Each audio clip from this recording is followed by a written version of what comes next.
بسم اللہ الرحمن الرحیم۔ السلام علیکم ورحمۃ اللہ وبرکاتہ۔ میرا سوال ہے کہ قربانی کا نصاب کیا ہے؟ میری ملکیت میں صرف 1 سے 1.5 تولہ سونا ہے۔ اس کے علاوہ چاندی یا رقم وغیرہ کچھ بھی میری ملکیت میں نہیں ہے۔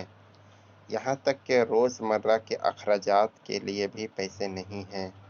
تو کیا ایسی صورتحال میں مجھ پر قربانی لازم ہوگی؟ برائے کرم جواب ارشاد فرما دیجیے۔ الحمدللہ رب العالمین والصلاة والسلام علی سید المرسلین، اما بعد فاعوذ باللہ من الشیطان الرجیم، بسم اللہ الرحمن الرحیم۔ الجواب بعون الملک الوہاب، اللہم ہدایت الحق والصواب۔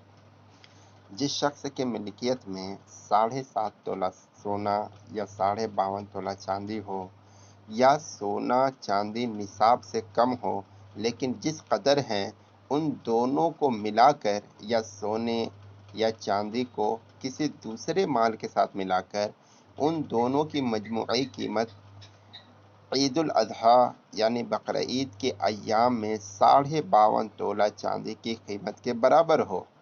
یوں ہی حاجت اصلیہ یعنی وہ چیزیں جن کی انسان کو حاجت رہتی ہے، جیسے رہائش گاہ یعنی رہنے کا گھر، خانہ داری کے وہ سامان جن کی حاجت ہو، سواری اور پہننے کے کپڑے وغیرہ، ضروریات زندگی، ان تمام چیزوں سے زائد اگر کوئی ایسی چیزیں ملکیت میں ہو جس کی قیمت تنہا یا سونے یا چاندی کے ساتھ ملا کر 52.5 تولہ چاندی کی قیمت کے برابر ہو، تو وہ نصاب کا مالک ہے اور اس پر قربانی واجب ہے۔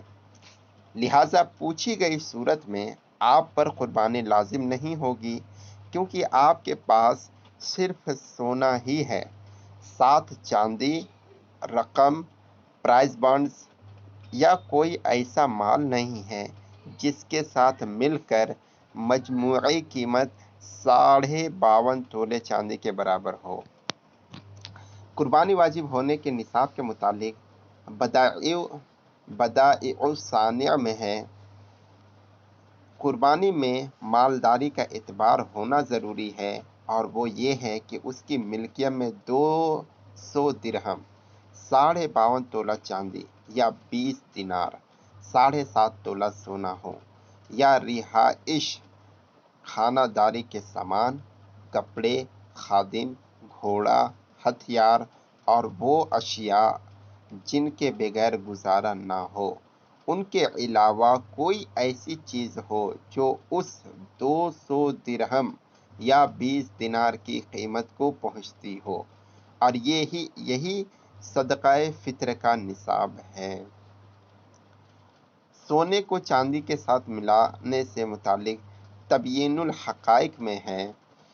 سونے کو چاندی کے ساتھ قیمت کے اعتبار سے ملا کر نصاب مکمل کیا جائے گا، کیونکہ یہ آپس میں ہم جنس ہیں۔ سید اعلیٰ حضرت رحمۃ اللہ تعالی علیہ فتاوی رضویہ جلد 20 صفحہ نمبر 370 رضا فاؤنڈیشن میں چھپے لاہور میں ارشاد فرماتے ہیں، قربانی واجب ہونے کے لیے صرف اتنا ضرور ہے کہ وہ ایام قربانی میں یعنی قربانی کے دنوں میں، پہلا دن، دوسرا دن، تیسرا دن، اپنے تمام اصلی حاجتوں کے علاوہ 56 روپیہ کے مال کا مالک ہو۔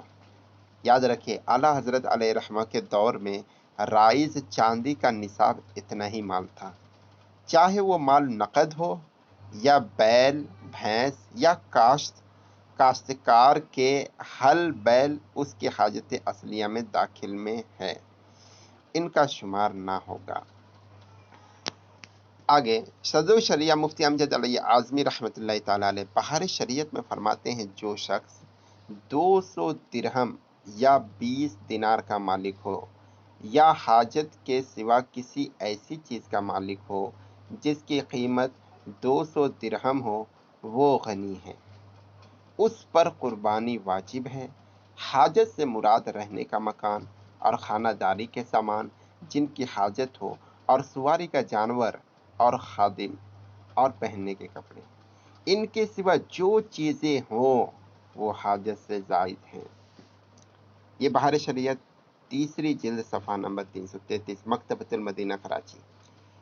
یہ بھی دھیان رکھیں کہ ذکر کیے گئے مسئلہ میں فتاوی تو یہی ہے، لیکن بہت سے لوگ اپنی حاجت اصلیہ سے زائد مال کو شمار کرنے میں غلطی کر جاتے ہیں، کیونکہ عام طور پر کچھ نہ کچھ حاجت اصلیہ سے زائد چیزیں موجود ہوتی ہی ہیں، جن کو سونے یا چاندی کے ساتھ ملا کر دیکھا جائے تو قربانی کا نصاب بن جاتا ہے، لیکن لوگ توجہ نہیں کرتے ہیں، جیسے اضافی کپڑے، جوتے یا گھر میں ڈیکوریشن کا سامان، سجاوٹ کا سامان، یا تفریح کے لیے خریدا گیا ٹی وی وغیرہ۔